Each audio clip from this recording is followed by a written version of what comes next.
Namaste, and welcome to our continuing series, Interviews with Disciples and Devotees.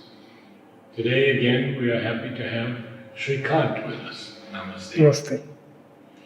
Srikant, you are going to continue with education. Education. Now you remember that we did the physical education side.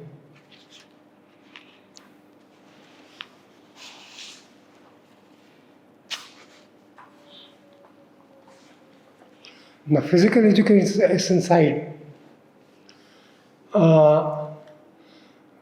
we mentioned that those were the articles. So far in yoga, body was never taken up. Matter, the inconscient, so many different form of yogas came: Shaivism, Buddhism, Vaishnavism, and we have a lot of development which took place. But matter was never taken up. And matter, to be truly do it in an educative way, it required far more amount of diligence, far more amount of energy, far more amount of concentration to break the mold of tamas. In fact, it wasn't possible with the way things were. In fact, I remember Animaji telling me that the Vedic rishis saw the supramental Sri Aurobindo calls it as a sun far away, but you cannot reach. Until that was brought down, it wasn't possible to change matter. So much amount had taken place. So when it really came down to the yoga of the outward nature and matter, and everywhere in the ashram people felt that, wow, what we have done so much with the yoga, now we don't find anything. Everything is dark, everything is... And even Sri Aurobindo also, once the yoga came down to the level of matter, all beautiful things, everything just disappeared. Because everybody's inner nature on the physical level started coming out.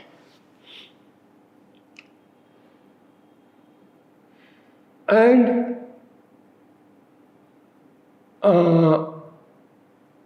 in 1949,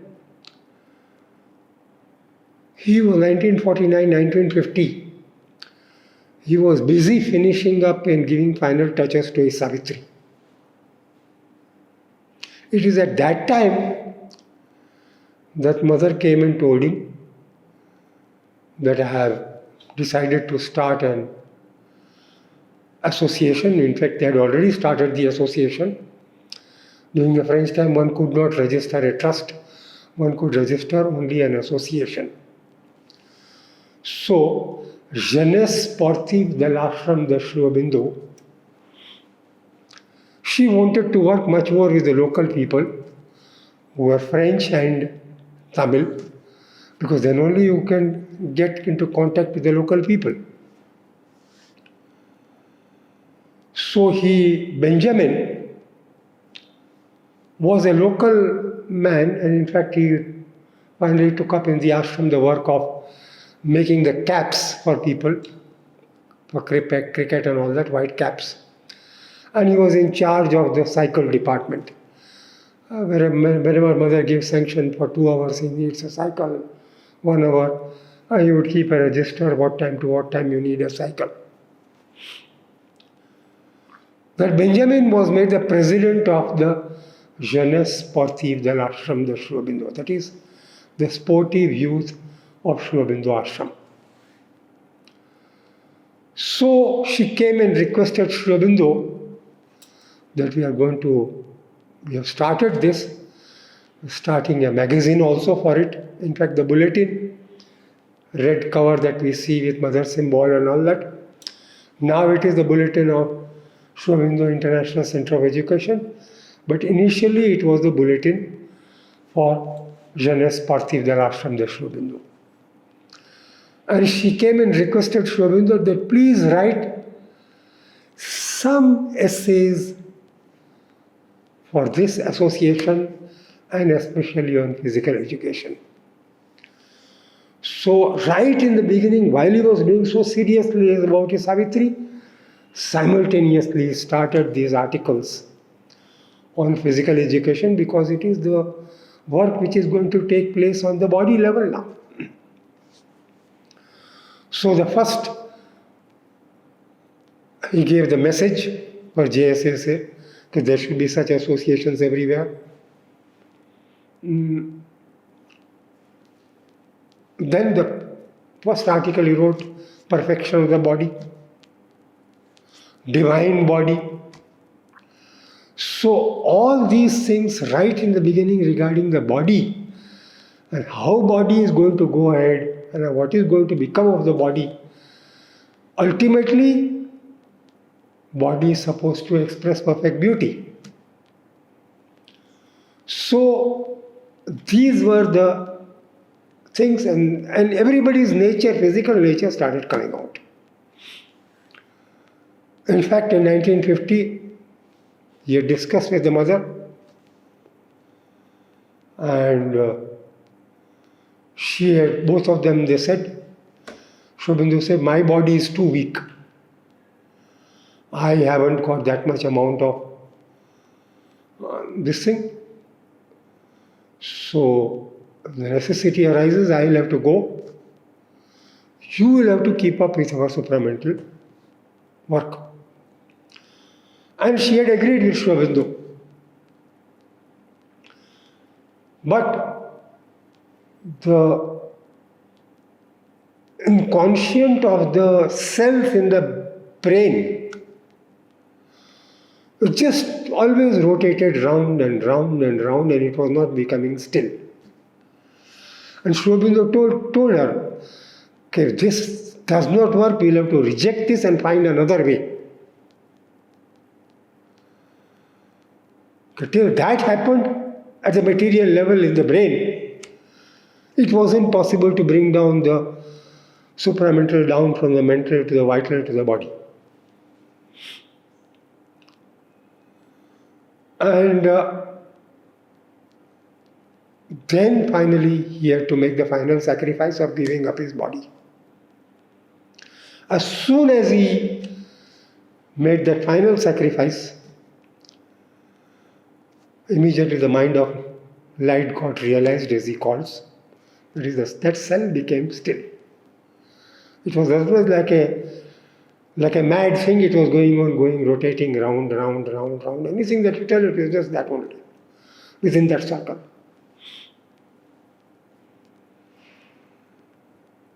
Now, the perfection of the body message which he gives, there should be many such associations all around the country. The perfection of the body, he starts by saying, Sharira Madhyam Kalu Dharma Sadhanam. The Sanskrit word says that body is first.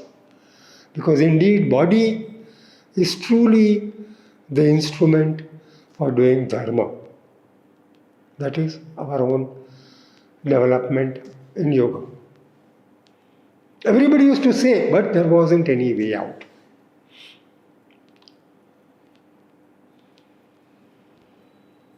I remember that when he was in Baroda,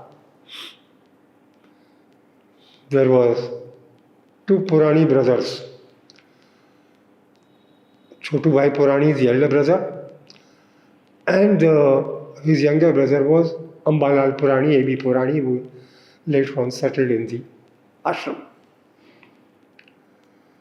So, first thing, that Chotubai Purani asked him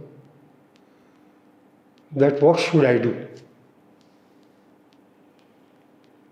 And Sri Aurobindo said, look here, the freedom of the nation is important. Without that freedom, we cannot go ahead. And how will you go ahead? You start a very activity which is very non-controversial, so that the British government, anybody can't say that you are doing anything wrong. Like the physical activity. And where boys will come, young men will come to different types of physical activity, and you will teach them and you go and. So that will be a big circle, outward circle. Sri Aurobindo drew it on a paper, an outward circle. Now keep noticing those young men. Out of you will find that some are more interested, are more genuine. So they will be the people whom you would choose for the second circle. And out of that second circle of boys and girls, girls there weren't boys and young men at that time, you would find truly people who want to sacrifice for their nation. They will come and tell you the problem that the foreign yoke is doing and all that. Those future boys and girls, you choose them, there will be the third circle. Through them you do all your activity. But physical activity, once you start, nobody will think, yes, you are doing physical education, goes to. So that was the beginning of physical education, and today is recognized in Gujarat. That whole over Gujarat, the physical education activity and everywhere, all the different associations which were built up, Sri Aurobindo was the initiator. All right. And he who started the physical education in Gujarat. And then Sri Aurobindo said that once you take up the physical education, automatically the boys will become fitter, their body will become stronger, and which is very, very required to do any activity.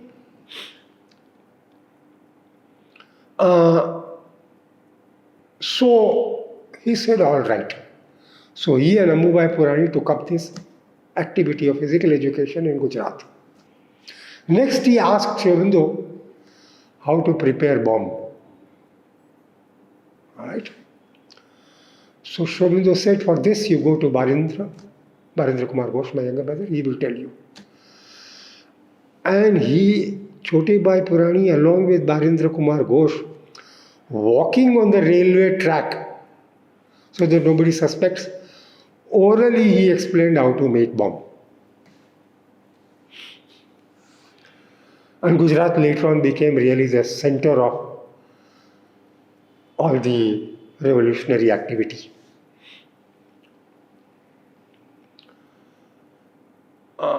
Now he came over here, he started everything. It's only when mother came truly the physical education took up in a very. So much so regarding the playground, Nalini used to say that in playground mother has created here a fairy land. And so much the children share the part of.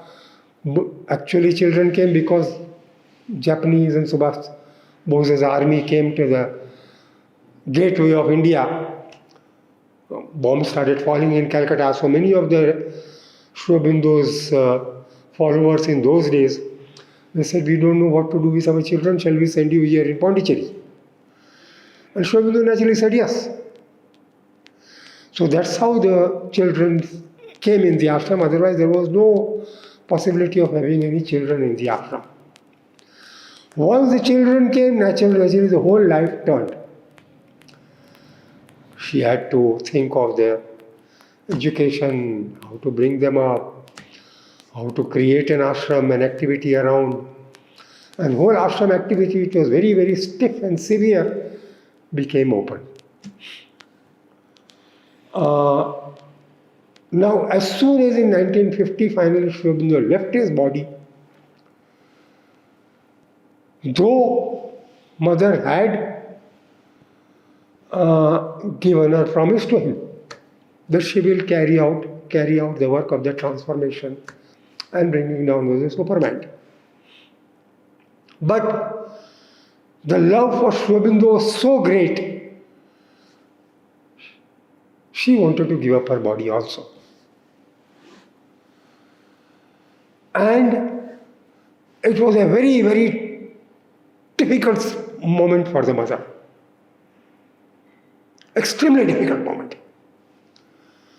So, on one side, her heart and her everything, but mentally she was clear that she has given a promise. So what she did was, I had heard Pranab telling me, but I had never known why. So, Pranab, you be next to me.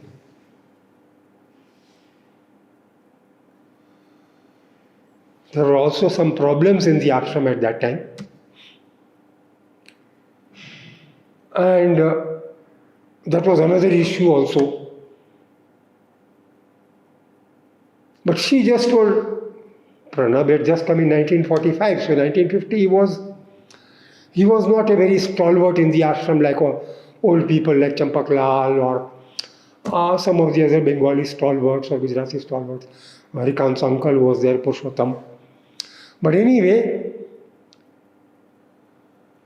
and there was a very big decision going on that we will take the body of Sri Aurobindo to Calcutta and make Samadhi there. Nobody was coming and asking mother, though everybody knew that Sri Aurobindo had chosen her to be the mother, and he had given the full charge to her in 1926 only. But, as I said, human nature. They were bent upon taking, what is there now here? She could have asked Pranab, but Pranab was too junior as yet. All that she did was ask Pranab, you be next to me. And long after I understood, and Pranab finally told in some of the other incidents, casually, that what is it? Because her relation with Pranab was not in this life alone. When Pranab was telling me once that he or she had got a card, some Egyptian card, and then there was the Egyptian queen. So mother went into a trance and she said, that I was that queen, and I saw you as my son playing in the sand beside the sea. So the physical relation, is not only between Pranab and mother, has been many, many times together. And in fact, there also, human nature is so difficult that Pranab had come in, but his outward nature was not accepting some of the thing, and he finally decided to go. And mother also said, all right, go. Till Sri Aurobindo said, no, should not allow him to go, because he is going to be useful for your work in the future. So because Sri Aurobindo said that, Pranab remained finally. So, and there weren't less number of difficulties. I have personally heard Pranab telling me so many things about his personal life.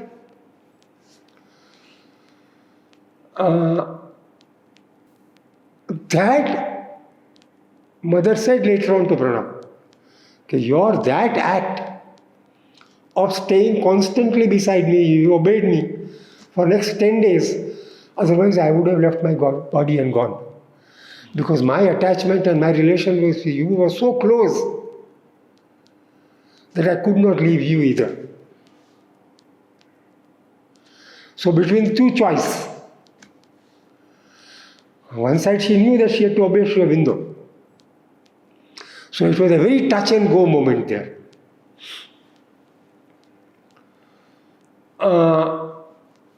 Then once she took up, of course, then the whole thing changed and the samadhi was made, and then she started her regular classes. Children have to be taken. School had already opened in playground itself. And in a systematic way, she started physical education.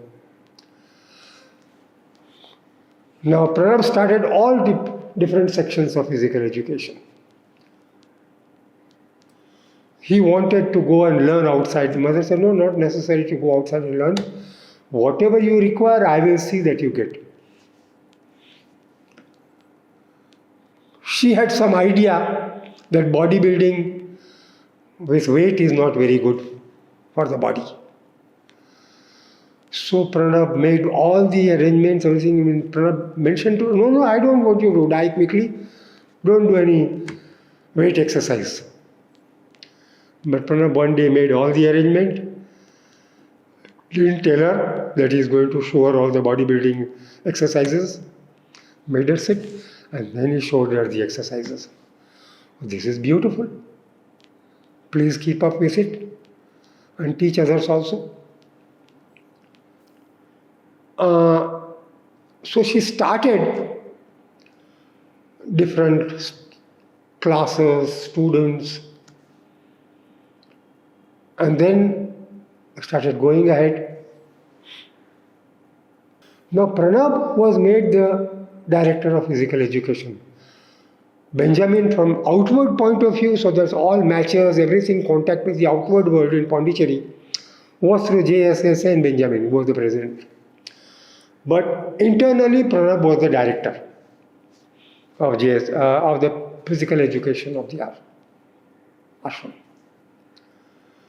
And there were always lot of clashes, because boys of those times, tremendously strong, powerful. Pranab's younger brother Hridaya. There was a lot of quarrel and lot of problem, and mother had a lot of difficulty. She used to say, in fact, at one stage, there was a big quarrel in playground, and mother herself was like that, and she said, I hate this physical violence. She used to work internally, but slowly Pranab became more and more free of all those things.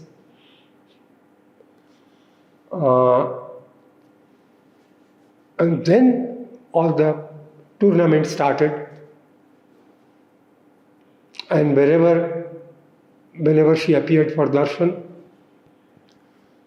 Pranab would always be in the meditation hall or anywhere. She would request, Pranab, you be next to me. So sometimes Pranab would say, why playground I am there, why in meditation hall you want me? So he would argue with her or whatever he thought. The relation was physically so very close. In fact, when she started the trust also, she didn't want to start the trust. It is Munshi, who was a great devotee of Sri Aurobindo. He came and told her mother, it's all right, you are there, but after you are gone,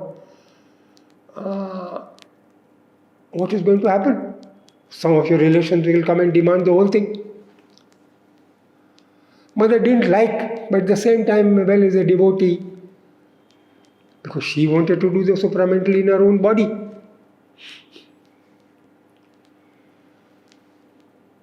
So, and she wanted to realize that in herself first. So she said, all right. She thought for a while, and then she told to Pranab first, Pranab, I'll start a trust. You be one of the trustees. Pranab said, no, I don't want to be a trustee, because I'll have to work with 4 or 5 people, and my nature is such that I start quarreling. Whatever you have given me, I sincerely do physical education, that's about all. And there I don't allow others to interfere also. And that Andhra used to say, Okay, whatever discipline is there in the ashram is just because of pranab.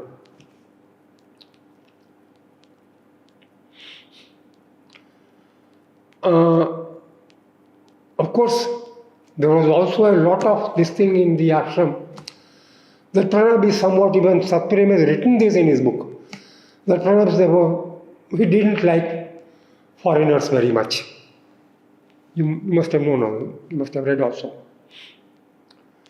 So something had happened. One Pavitrada's friend had come. And Pavitrada knew who Pranab was. Her mother loved him. So whenever Pranab will get upset something, Pavitrada will always remain quiet. He wouldn't say a word. Of course he will tell to mother. And mother also told you that is best. So some friend of Pavitrada had come. And I don't know what happened. It was a mundane incident. But Pranab got very angry and said, "Hey, you foreigners, you don't see whatever is our discipline. You insist on our discipline, but you people are most..." And he went on. Once he gets upset, he will tell anything which he feels like. So, when he came away, then somebody told, "Arey, Pranab, what? Have some common sense. Why do you say such things loudly and openly?" So why? You foreigners, you tell like that, even mother is a foreigner. So imagine how Pranab reacted, huh? Mother? Very honestly and sincerely, yeah, mother? She is not a foreigner. She is an Indian. Look at that. To a man level, absolutely at the physical level. And then it was reported to mother. Mother laughed. Now, physical education side, mother, as I told you, had made a division. You have your young age, you have your bodies all in good proportion and everything. And Pranab, as I told you last time also, he started with, you must have a body in general fitness, then you must have also stamina in the body, must have strength in the body, and then of course you must have all types of different capacities in the body. The four. As soon as it came down to the education in the school and vital education, things were far more difficult. A vital education, basically, as she puts it, there are two parts. One is the training of your senses. Right? See how to see properly, not only see here, but even see beyond a wall. Durdarshi. Similarly, here also, and she gives herself an example in the bulletin which has come out, that I had a Red Indian friend who, putting his ear on the railway track, would hear and tell how far the train is. And then naturally, children also, we think that we are playing, but by play we learn. So different type of plays are very important for the vital education. So training of your senses, the six senses, there is the proper hearing, proper sight, proper smell, proper touch. And then according to the Indian this thing, even the buddhi is the sixth sense. Buddhi. So training of all these things very well, Sri Aurobindo puts it very beautifully in the education. Okay, you take a simple flower, for instance, and you divide it in different parts. So children have something physical to have, at the same time they learn different smell. Now there I tell to some of the people, I've taken a diary to a government department. And they say, your mother is very, very, she's an exceptional quality. So that was a diary on flowers. So I said, yes, She has got exceptional qualities. She has given significance to something like more than 700 flowers. And each of them just by more or less by smell. For us, 5, 6, you go in the garden, 5, 6 different flowers, we will forget even the seventh smell what it is. We can hardly recognize 4, 5, 6 smell. She recognizes 700 different smells. So training of that smell also very, very important. The training of the senses of looking beyond. When she went from here, she went to France and then Paris, and from Paris she came down to Lunel. And she was terribly sick, I told you, remember? So Lunel, while she was regaining her strength back, she would close her eyes and say, here is this room. What is happening to the next room? What is there? You remember all that, no? That story which she tells, how she would extend her consciousness more and more. And then she would ask others and things would be exactly as she has seen. So Durdarshi in Sanskrit is told, the capacity to see far away. So for every senses capacity itself is a tremendous amount of vital education, first part. The second part of the vital education is one of the most difficult, she says. And that is the change of our character. Now that human nature is like a dog's tail. So changing your character is the most difficult thing. And one has to keep on showing by example. You yourself have to be good too, so that the children see. And that is where she took up the tales of all times, where different types of vital capacities and vital education she does. So today now I will start. There is one story in the vital education which is particularly, if it is not told, we will not understand the depth of this, how difficult it is. She says Abu Bakr was a pious Muslim.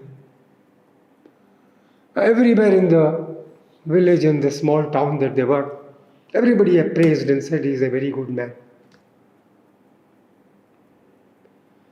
So, and everybody praised him. So, the friends decided to test him. Have I told this story earlier? No. I don't think so. So they decided to test him. And his close friend said, Abu Bakr, kindly come to my house and have a lunch today. So, all right. So, he came. As he came in the afternoon, his friend immediately said, Abu, I'm extremely sorry, but things have not come from the market and somehow I forgot to tell my wife also. So they are not ready, anything. I'm very sorry, kindly come tomorrow or day after tomorrow, something he said. All right, Abu Bakr is a man of God. He went away. So day after tomorrow when he came, suddenly his friend started crying, Abu, everything was ready, preparation was going on, suddenly my wife fell ill. She is gone and everything is at halfway now. So he said, all right, day after tomorrow. So like that, his friend did with him 4 or 5 times. And 6th time when he came, gave a nice beautiful lunch and called all the friends and told the story of Abu Bakr. See how patient a man is. He has never got angry. He has got control over his. So Abu Bakr was listening. He said, "What is so nice about me? You have treated me like a dog in your house. You call your dog, he comes wagging. You give him a kick, he goes back. Again you call him, again he comes. So I am just like that." So now the question mother asked the children, okay, did this man have anything lacking in him? And if it is, what is it? Because all of us laugh at the situation. Because something is happening like this. And we wouldn't like to be in that position. So she asked children, what is it that this man is lacking? Right? Then she answers that this man lacks in him the basic strength of character. Because he does not have that strength of character in him, everybody treats him as they feel like. Can we imagine that we can do such a prank with Sri Krishna, for instance?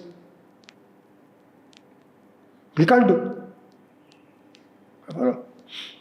So, that coming out of that weakness of their character is the most difficult thing to be realized in. Not that one does not prosper and all that. I have seen in the ashrams great sadhaks who are just like this Abu Bakr.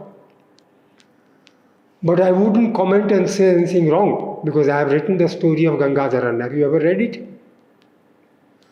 On internet I have written that story.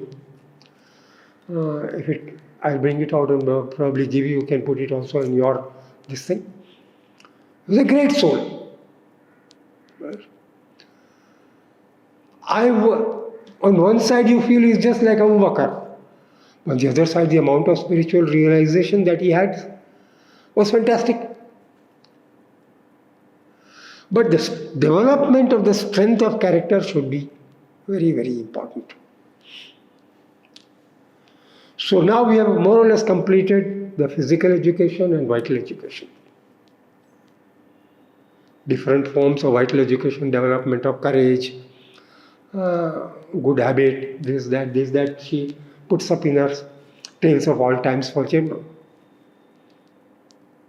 The third comes the mental education. The mental education everywhere is, wherever you go, that is what his importance is given. But you learn this, you learn that, this, that.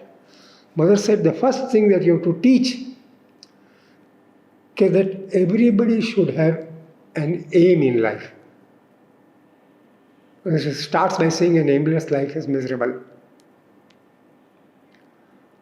But also, she says that remember that with the quality of your aim will depend the quality of your life. Higher and more greater is your aim, naturally your quality of your life will be also that much more difficult and that much more you are likely to realize. If not in this life, maybe in next life. So, mental education, she starts by saying, Sri Aurobindo also and she. Now, in the mental education, Sri Aurobindo puts up that you have the faculties of the mind. So the faculties of the mind are of faculties of the left hand, as he calls it, and the faculties of the right hand. The faculties of the left hand are basically to judge whether whatever you have learned or whatever you are seeing is correct or not. They are argumentative, they are based on reason, And faculties of the right hand are the ones that see the truth. Imagination, observation, all the qualities of the mind. So he says that the left hand is the slave of the right hand, because the right hand are the really the mind's faculties which really are the master. But that does not mean that we put the left hand on the side. Okay, we in India, we made mistake of not to take importance of the left hand, and we suffered. Everything has to be, education has to be totally together. All parts have to be developed of the mind. And mind must reach to its fruition.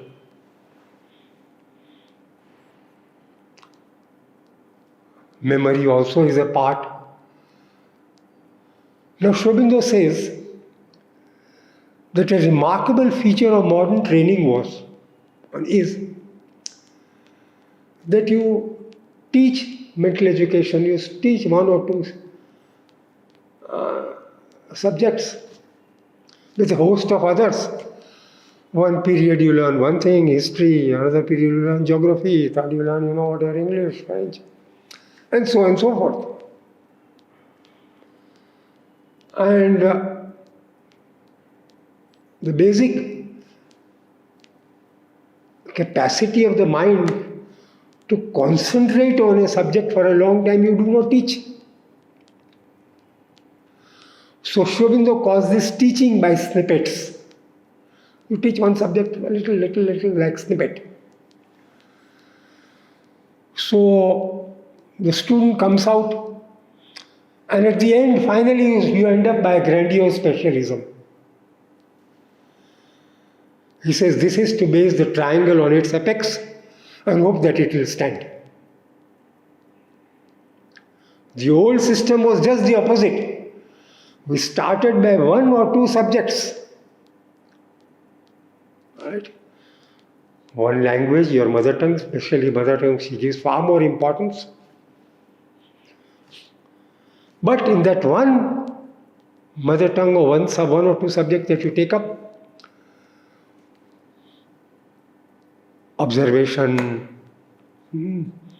your imagination, everything you do, concentration, all the faculties of the mind you develop through that. Left hand qualities and the right hand qualities. Once you have learned to concentrate, then you can increase your subjects. But to start itself, you have 7, 8 subjects, and finally you go to. That's basically wrong. So, this we did in the school. And I myself also have practiced that, because it was something so new. In the beginning, I found it very difficult to concentrate on one subject. I take up, say for instance, science. And for 15 days, I'll only do science. So the teacher, who poor fellow also, he says, from morning till evening you are here, 15 days you are doing science. But we were following Sri Aurobindo. So new education, it gives a lot of plus points and a lot of difficulties while working. And she was very clear. She was extremely clear in saying that it is not a number that we want. It is selection. It is not brilliant students that we want. It is living souls. Right? So, development of the soul and psychic, which we will come later on. There is another incident, I don't know whether I've told you or not. Okay, we had a boy named as Bonku. Now, he came from a family Father was extremely rich. And this street at the end, the tall house which is built up was basically his father's. My mother gave the name also Tiny House or something like that. But Bonku was a very mischievous fellow. He hardly learnt anything. So naturally at the end of the year, his English teacher failed him and he had to stay behind. So he was very upset. He said, all my friends are going up and I'm going to be with the new people. I have to make new friends and all that. I don't like this. So he straight away went to mother. Well, I want to go with my friends and upper class. I don't want to stay behind. So mother said, all right. And she told the school authorities, all right, let him go to a higher class where he wants, because he is a good soul. All right.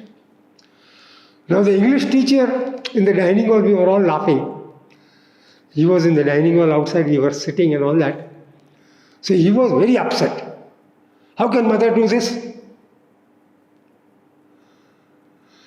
He may be a good soul, but a good soul is not going to give him good English. I failed him in English. So we were all laughing. Naturally, we are, for the purpose for which we are is the development of our soul. This school is meant not for English, French, mathematics, geography. But he wouldn't understand, being a teacher also.